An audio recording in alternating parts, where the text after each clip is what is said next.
voilà la tôle du volant qui a été découpée avec les petits arrondis pour l'ergonomie, et avec un ami qui est ancien prof d'ébénisterie qui m'a découpé tous ces petits morceaux. Donc là je vais faire donc il y a 8 morceaux sur 7 niveaux. Donc comme ils font 2 mm, ça va faire 14 mm, et ça sera un demi-rond du volant. Et donc il faudra que je fasse la même chose 2 fois. Donc ça fait que 112 petits morceaux à coller et ajuster, parce que forcément la petite variation d'angle multipliée par 8, bon, la dernière il faut corriger un peu, mais j'ai de la marge, parce que si je mets le volant dessus, voilà, il y a quand même une bonne marge. Après, sachant que je vais recouper un peu plus près, là, ça c'était le diamètre extérieur normalement, mais je vais recouper un petit peu plus, j'ai enlevé 5 mm, du coup il y aura une feuillure qui sera faite sur les demi-ronds de bois, pour qu'on ne voit pas l'inox à l'intérieur, mais qu'on ne voit qu'à l'intérieur. Bon, bah, c'est pour gagner, mais bon, on va essayer, hein, j'ai jamais fait ça. Là c'est un petit travail précis, il faut que je réfléchisse comment je vais poser les couches successives, soit préparer une couche et la coller, et puis attendre que ça sèche, ou tout préparer, les anneaux en bois, donc il faut en faire 7 fois ça, et puis tout coller d'un coup. Bon, on va voir ce que ça va donner. Donc je laisse mon petit gabarit de positionnement de la couronne que je vais découper, que je poserai de temps en temps dessus, voir si je m'écarte pas trop par rapport au centre. Bon, on va voir ce que ça donne pour la suite. La technique que je vais employer du coup, c'est de mettre un scotch ici sur la deuxième couche qui est déplacée donc de 22,5 degrés, et comme ça me permet d'ouvrir tous les petits volets comme ça, et de pouvoir mettre la colle sans changer trop la position des pièces. Et je vais faire couche par couche, ça va sécher en 3 heures. Je pense que ça sera le plus simple. Et donc j'ai une grosse toule de 8 mm là, que je vais mettre dessus avec des pinces. Et puis on verra ce que ça donne. Et j'en ferai une petite vidéo une fois que ça sera sec. Et puis on verra après. Okay, donc j'ai commencé à coller déjà 4 couches. Et en fin de compte, j'ai préparé des anneaux complets. C'était plus simple, et de les poser en fin de compte en quinconce sur cette surface là. Donc là je vais en coller un nouveau. Donc je colle, j'ai 2 minutes pour coller. Donc j'étale bien la colle. Voilà. Sachant que je peux en coller toutes les 2 heures. La colle elle sèche en 2 heures. Donc ça va assez vite quand même.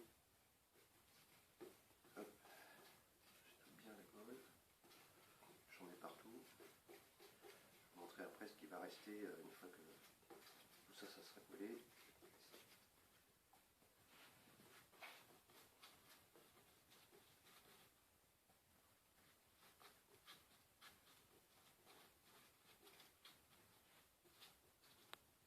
Les anneaux, je les monte en quinconce. Il y a un coup un sommet décalé. Donc ça doit faire de 11 degrés quelques de variance. Voilà. Hop. Ensuite, je prends l'anneau. Donc, qui est scotché, les ajustages ont été faits. Et donc là, je le pose en quinconce par rapport au précédent, en essayant de centrer à peu près pareil partout, sachant que j'ai de la marge pour la découpe après. Voilà. Donc là, j'en mets un disque de bois dessus, une tôle de 10 qui est épaisse. Je mettrai des serre-joints après pour serrer tout ça. Donc voilà, une fois que le premier est fait, donc 14 mm, avec l'autre ça fera 14 et 14, 28, ça redescendra à 25 une fois découpé. Et ensuite je vais garder que cette partie-là. Donc je vais redécouper ici, et là à l'extérieur, pour avoir un anneau bien cylindrique en bois. Donc voilà, il me reste encore une couche à mettre dans 2 heures. Et donc les 2 parties seront finies, j'aurai plus qu'à découper, et on verra pour la suite. Donc voilà ce que ça donne une fois découpé. Voilà, hop, j'enlève la partie centrale. Voilà, et puis la partie extérieure. Et donc voilà le demi anneau. Donc je suis assez content, c'est la première fois que je fais du lamellé-collé et je n'ai pas de trou, aussi bien à l'intérieur qu'à l'extérieur. Donc l'idée après c'est de faire un défonçage de 1 mm. Alors c'est soit je fais un défonçage de 1 mm sur chaque face parce que ma pièce en inox fait 2 mm, parce que je ne voudrais pas voir l'inox à l'extérieur, mais bon on va voir l'inox à l'intérieur. Ou alors je le pose dessus et je fais un joint, genre joint colle noir. Donc ça ferait un filet noir en périphérie. Ou je recolle un plaquage d'une autre couleur, ou je recolle, comme j'ai des chutes éventuellement, des petits plaquages. Et ça m'éviterait de faire un défonçage. Donc surtout que j'ai pas de défonceuse. Donc je vais voir. Après l'idée avec la pièce en inox, c'est de savoir comment je vais fixer les deux parties. Mais ça on reviendra sur ce point-là à la suite. Donc là j'ai fait le décrochement que sur une pièce de 2 mm afin de pouvoir positionner, encastrer la pièce en inox plutôt que de le faire sur les deux, c'était plus simple. Et puis j'ai commencé à faire les chanfreins à 45 degrés, intérieur, extérieur. Donc voilà, une petite idée déjà de ce que ça va donner. Et je vais faire un petit dessin, comme mon ami m'expliquait, pour faire les chanfreins à 45 degrés, pour faire un rond à partir d'un carré. Donc mon ami Jacques m'a expliqué comment appliquer la trigonométrie pour faire un hexagone d'un carré pour pouvoir usiner après en rond et dégrossir déjà les angles.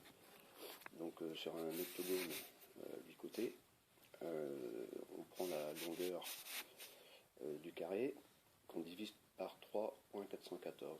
Pourquoi? Parce que quand on prend un triangle rectangle de 1, 1, l'hypoténuse fait 1,414. En compte, c'est le sinus de 45 degrés qui fait 0,707. Donc 1,414 fois 0,707, c'est égal à 1. Donc cette hypoténuse ici correspond à un des côtés de l'octogone. Donc tous les traits de l'octogone font A1. Donc si on divise 50 par 3,414, on arrive à avoir un A qui égale à 14,645. Et pour trouver le A1, on multiplie A par 1,414 et du coup on trouve A1. Ce qui fait que là, là j'arrondis, si on fait de A plus A1, on arrive bien à 50. Donc voilà, il suffit de prendre la longueur et de la diviser par 3,414 et de faire ça de ce côté. Après ça permet de raboter à 45 degrés les quatre coins et là on arrive à un octogone. Et il reste très peu à raboter après. Donc voilà, c'est appliquer la trigo, moi que j'ai utilisé beaucoup en tôlerie mais pas en menuiserie. Donc voilà, c'est assez pratique pour pouvoir dégrossir un carré en forme d'octogone. Donc voilà le projet 3D initial.